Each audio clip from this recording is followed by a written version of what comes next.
Today we are going to start our coil vessels. Now this is a finished one, just so you can see an example. But what we're gonna do is we're gonna start, and you can make any sort of container you want to. It could be square, circle, that's completely up to you. So depending on what size, I'm gonna take a chunk off. We need to make the bottom. And the bottom doesn't have to be a coil. This one is actually a coil. But if you look at like this one, it's just a flat bottom. So it's up to you. If you want to do just a flat bottom, you just take some clay from your chunk and a rolling pin and you roll this out. And after some rolls, you flip it over so it doesn't stick to the wallpaper. And then you can decide what shape you want. And I usually draw it on first. I'm gonna flip this over one more time. And if I want to draw a square and make mine square, I could do that on there and cut it out. If you don't like what you did, it's really easy to erase that line. Circle, you can trace a circle or you can just draw a circle, however big you want it to be. When you get it like you like it, you're gonna take a clay knife or honestly a popsicle stick. And of course my tub. Can I find any of those? No, so I will just use, oh, maybe I did find one. I was hiding. Just this plastic knife, and I can use this to cut it off. I usually cut some of it and then cut the rest of it. Then I can take this off and check the sides. I can smooth anything out. Then I'm just gonna set this aside. Now coil, what is a coil? When I was growing up and we did this with Play-Doh, we called them snakes, but a coil is a long, skinny roll of clay. So you can do this a couple different ways. You can take and you can roll it in your hands like this, and sometimes that's a good way to start. But then you're gonna put it down on your wallpaper and you're gonna roll it. Now, if you watch my hand, does my hand stay in one place? No, I'm rolling it back and forth on here. I will show you what happens in a little bit if I roll it all in one place. Now, sometimes when you're doing this, it ends up where it's skinny on one side, fat on the other.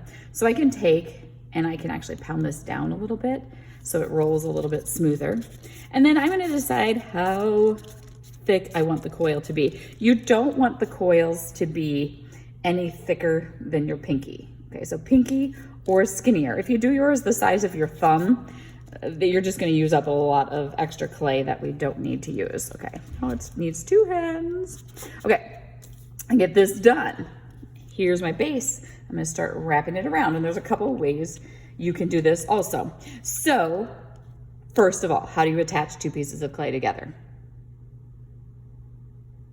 The answer is, first we take our fork, and this is called scoring the clay. And we wanna rough it up, because what we're doing is we're trying to make the clay come together like this and make like puzzle pieces. You don't want it, if it's just flat like this, it'll just slide off of each other. Maybe not when it's wet, but when it's dry. So I'm gonna rough it up there. And then I also have to rough up one of the sides here.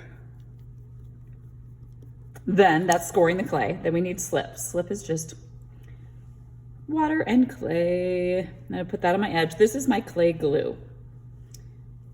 And once I get that on, I have a paper towel and wipe my hands off. Then put those scored sides together. Now, when I get around here, I have a choice. I can continue it on, and if I continue it on, all I have to do is score up here a little bit, put some more slip, and continue it around like this. Some people like to do that. Some people want each row to be separate, so they would take and they would cut it right here. And then they would get another piece and roll it like that. Okay, so those are the basics. Now, some extra things you can do. Some students like to add a little ball of clay into theirs. You can do that too, where you just roll it like this. Maybe that's probably too big. And I could put a couple of those, and you'll see a picture. I didn't score it, so don't judge me. I will do that. But I could put this here, and then with my next coil, notice it just fell right off. That's because I didn't score it or put slip on it. So I'm gonna roll one more.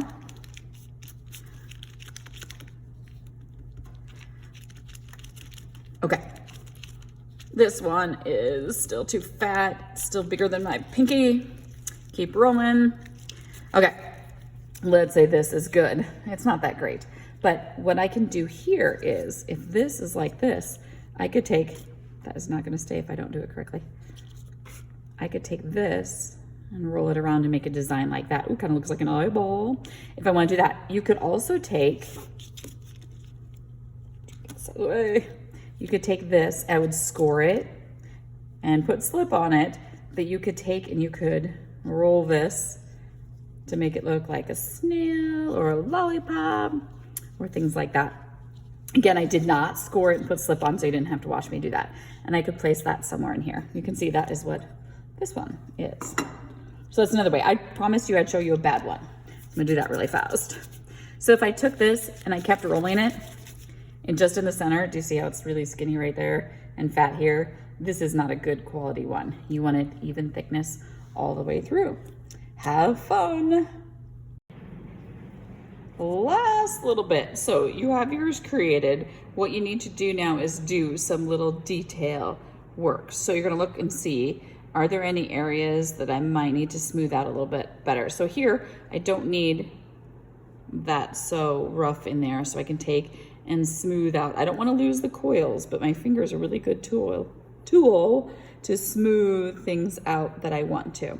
So when I get it all smooth, and I do have a little bit of work to do for that, so I will finish that up. But then when you're all done, show it to the teacher, and then you're gonna flip it on the bottom, and you're gonna take your pencil, and you're gonna write your initials. I'm just gonna write Mrs. E.